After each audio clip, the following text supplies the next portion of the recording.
I'm Taleisha, I'm a 4th-year apprentice at Hitachi in Toowoomba.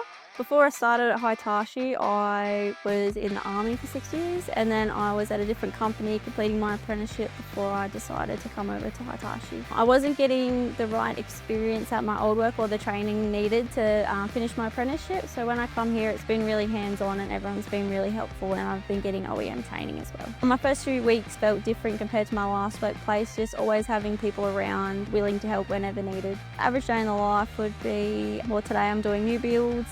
Sometimes I get sent out to the mines to go work on mining gear. Other days it'll be quarries working on loaders or stuff like that.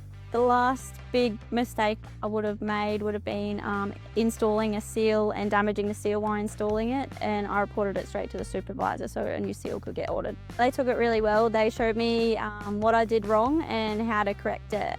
There's heaps of stuff I can do now since I've started this job, even something as little as servicing, changing out pumps, building mining gear. The first time I was trusted with something independently was probably 6 months ago, and that was just a first service out on my own. It went well, and I think it gave them trust in me to do more jobs on my own. I wouldn't say I have a favourite part. I enjoy how every day is different, not one day is the same.